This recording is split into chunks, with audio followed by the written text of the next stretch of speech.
Friends তোমরা কেমন আছো? চল আজকে একটা নতুন ব্লগ নিয়ে চলে এসেছি তোমাদের কাছে। কিসের ব্লগ আজকে? আজকে আমার জন্মদিনের blog. Hello friends, good morning, welcome back to my channel. তো বাবা চোখটা আবার কি হলো, যাই হোক ঠান্ডা থেকে কিছু একটা অ্যালার্জি হয়ে গেছে। আজকে নতুন একটা ভিডিও নিয়ে তোমাদের সামনে চলে এসেছি আবার। আজকের সব কিছু তোমাদের সাথে শেয়ার করব, পুরো ভিডিওটা তোমাদের সাথে শেয়ার করব। আজকে আমার মেয়ের জন্মদিন, তো তোমরা পুরো ব্লগটা দেখতে থাকো। আজকের দিনটা করার একটাই উদ্দেশ্য, সেটা হচ্ছে আমার মেয়ের প্রচণ্ড বায়না। কিন্তু বায়না বললেও ভুল, কোনো মেয়ের বা ছেলের বা আমাদের বাচ্চাদের জন্মদিনটা প্রত্যেক বাবা মার কাছেই খুব কাছের, মানে খুব প্রিয় একটা দিন। মানে মায়েরা চায় সব সময় যত কষ্টই হোক, যেরকম সামর্থ্য হোক, সবটা তার বাচ্চার জন্যে করতে। তো আমারও মেয়ের সেই রকমই একটা দিন। প্রত্যেক বছর তো করতে পারি না, কারণ ও এমন একটা টাইমে, ওর বার্থডে যে সময় একটা ব্রাইডালের সিজন থাকে, তো প্রত্যেক বছর হয়ে ওঠে না। এবছর হলো, তো সেটাই আমি তোমাদের সাথে একটু শেয়ার করছি। তোমরা অবশ্যই দেখো, আশা করছি তোমাদের ভালো লাগবে। আর যদি তোমরা ভালো লাগে, পুরো ভিডিওটা কিন্তু দেখবে। দিদাকে ছাড়া এই প্রথম তানিষ্কার জন্মদিন করছি, সেটাও একটু কষ্ট লাগছে, মনটা খুব খারাপ লাগছে। দিদা থাকলে, দিদা অবশ্যই সেই দিনটাতে তানিষ্কার জন্মদিনে যা রান্না করি দিদাকে দেয়া হয়, দিদাও খাওয়া দাওয়া করে আমাদের কাছে। তো তারপর ওকে আমি সবটা সাজিয়ে ভাত দিতে দিতে অনেকটা দেরি হয়ে গেছিলো। তারপর তোমরা দেখতে পাচ্ছ আমি বাড়িতেই সমস্ত রান্না করে এনেছিলাম বাড়ি থেকে। পার্লারে ওরা খুব আনন্দ করে সেলিব্রেট করে খাওয়া দাওয়া করছিল। কেক কাটিং কিন্তু তখনও হয়নি, আগে খাওয়া দাওয়া হয়েছিল। খাওয়া দাওয়াতে অনেক কিছু মেনু হয়েছিল, তোমাদের সাথে মেনুগুলো হয়তো সেইভাবে আমার শেয়ার করা হয়নি, কিন্তু অনেক কিছু মেনু হয়েছিল। মাছ থেকে, মাংস থেকে, চিংড়ি থেকে, সবজি থেকে, ডাল থেকে, ভাজা থেকে, মিষ্টি, সব কিছু হয়েছিল। চেষ্টা করেছি মেয়ের জন্মদিনের দিনটাকে ওর মতন করে সাজিয়ে তোলার। আর ওই কেক কাটার ব্যাপারটাকে এত বেশি মানে আনন্দ করে, কোনো ওর নিজের বার্থডে না, ওর বাবার বার্থডে হলেও ওর খুব আনন্দ, ওর মাম্মামের বার্থডে হলেও খুব আনন্দ, কারণ ওই কেক কাটা ব্যাপারটাকে ভীষণ এনজয় করে আর ভীষণই ভালোবাসে এই কেক কাটবো। আর এইখানে দেখো কেকটা কেটে আমাকে একটু খাইয়ে দিয়েছে, আমার নিজের হাতেই তৈরি করা কেক। কিন্তু আমি এখন বলেছি এই যে রেড জেলিটা আছে আমাকে একটু খাইয়ে দিতে, কিছুতেই আমাকে দেবে না, ওই জেলিটাই নাকি ও খাবে। তো সবাইকে খাইয়ে দিচ্ছে, এটাই আনন্দটা আমাদের কাছে থেকে যাবে, এই মুহূর্তগুলোই আমাদের কাছে থেকে যাবে, আর কিছু না। সব কিছুই সময়ের সাপেক্ষ, সম্পর্কটাও খুব সময় সাপেক্ষ, আমাদের জীবনে বেঁচে থাকাটাও খুব সময় সাপেক্ষ, কিন্তু এই মুহূর্তগুলোই আমাদের জীবনে থেকে যাবে, আর কিছু না। আর এই যে আমার মেয়ে কেক কেন, কোনো রকম মিষ্টি জাতীয় কিছু খেতে ভালোই বাসে না, আর সবাই কেক খাওয়াচ্ছে, বিরক্ত হয়ে যাচ্ছিল, কিন্তু সেই দিনটাতে তো খেতেই হবে। আর এই যে সবাই শুরু করে দিয়েছে হ্যাপি হোলি মাখামাখি করতে, যেন মনে হচ্ছে হলদি সেরিমনি চলছে, যেহেতু কেকের ক্রিমটার রঙটা ছিল হলুদ। তো এত সবাই গিফট দিয়েছে, ও পুরো ব্যস্ত হয়ে যাচ্ছে, তাই ওখানেই একটা গিফট খুলে দেখবেই ও, যে ও কী পেয়েছে। তো সেই জন্যেই নিজে খুলতে পারছে না, আবার দিদিভাইকে ডেকেছে। দিদিভাইটা হচ্ছে আমার এক স্টুডেন্ট রুম্পা, ওর মেয়ে। ও খুব মিষ্টি এবং বাচ্চা একটা মেয়ে। আর এই গিফটটা বলেও দিচ্ছে, আমি তো ভয়েসটা স্কিপ করে গেছি হয়তো, তো এখানে বলে দিচ্ছে ওই গিফটটা আমার অনন্যা দিদি দিয়েছে। অনন্যা হচ্ছে আমারই এক স্টুডেন্ট, ভীষণ ভালোবাসে ওকে, তাই ও দিয়েছে। তো এখানে এবার বলবে হয়তো মেয়ের জন্মদিনে এত খাটাখাটি করে রান্না করার পর হঠাৎ করে মা রাত্রিবেলা সাজছে কেন? আর বলো না, শাশুড়ি মায়ের বান্ধবীর ছেলের বিয়ে, তো যেতে তো হবেই। তো তাই একটুখানি পার্লার থেকে সেজে চলেই এসেছিলাম, বাড়িতে এসে জাস্ট শাড়িটা পরে নিলাম, তারপর বিয়েবাড়ি চলে গেছি। বউটাকে বেশ মিষ্টি লাগছিল, তাই তানিষ্কার সাথে দুটো ফটোও তুলে নিলাম।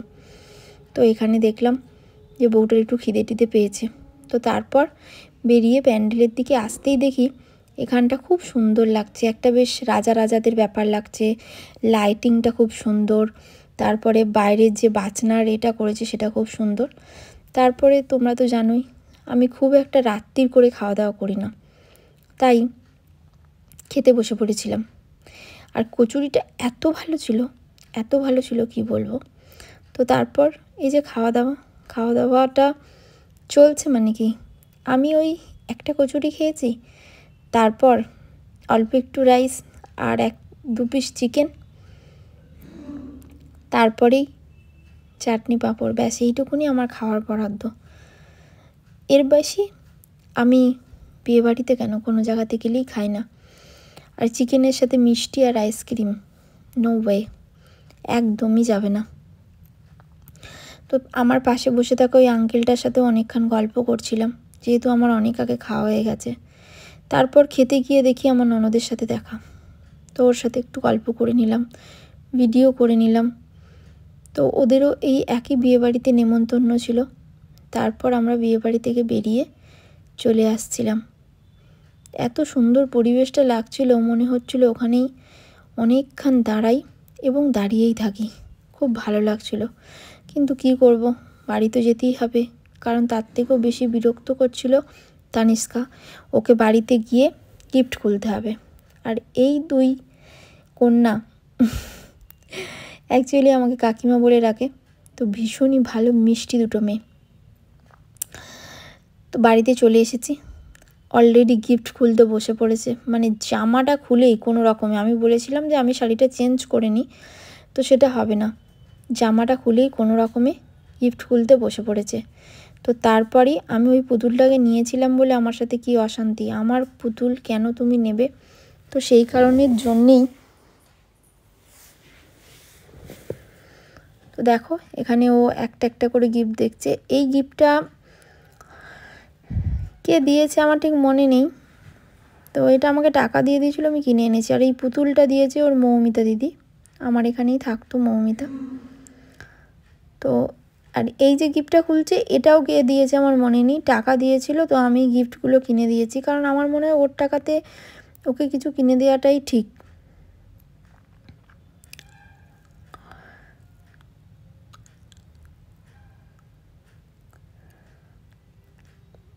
তারপর এই যে ব্যাগটা জয়শ্রী দিয়েছে, তো ওর খুব পছন্দ হয়েছে, তো ওর ব্যাগটা নিয়ে নাড়াচাড়া করলো খানিকটা, আবার দেখা হয়ে যাওয়ার পর ব্যাগটা কাঁধে নিয়ে একটু ঘুরেও নিল।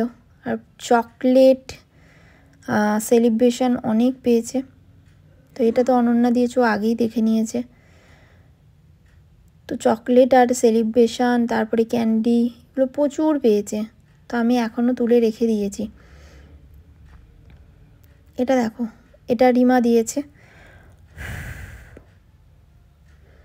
এটা রুম্পা দিয়েছে।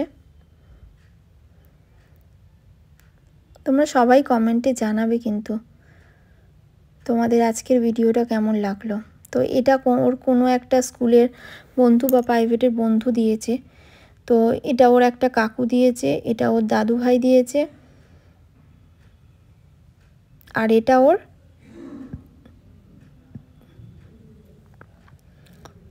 চিরঞ্জিত আঙ্কেল দিয়েছে। আর তার সাথে এই যে এখানে পেন্সিলের সেট, বই, খাতা, এইগুলো দিয়েছে।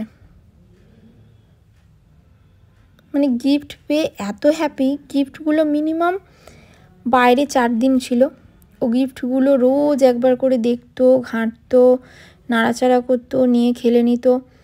গিফট পেতে ভীষণ হ্যাপি আর খুশি। তবে একটা কথা আমি বলতে পারি, ও কিন্তু কোনো জিনিস নষ্ট করে না। হয়ে গেছে মোটামুটি গিফট ফিফট সব কিছু দেখা। তো বিয়ে বাড়ি থেকে ফিরে এসেই ও গিফট দেখবে বলে, ও তো পাগল করে দিচ্ছে যে গিফট দেখবে, ওই জন্য ওর গিফটগুলো আগে মোটামুটি খুলে ওকে দেখিয়ে দিলাম, তোমাদের সাথেও শেয়ার করলাম। এবার চেঞ্জ করবো, 2 দিন প্রচুর কষ্ট গেছে, এবার হচ্ছে তাহলে চেঞ্জ করে শুয়ে পড়বো, বলতে এখনো কাজ আছে, তো ততক্ষণের জন্য তোমরা খুব ভালো থাকবে, সুস্থ থাকবে, ভিডিওটা পুরোপুরি দেখবে, কেউ স্কিপ করবে না, পুরো ব্লগটা তোমরা দেখবে। আমি জানি আমার ভিডিও আসতে একটু দেরি হয়ে যাচ্ছে, কিন্তু তোমাদের সাথে আমি ভিডিও পুরো শেয়ার করবার চেষ্টা করব। পুরো ভিডিওটা কিন্তু দেখবে। টাটা, আবার নতুন কোনো ভিডিও দেখা হচ্ছে। টাটা।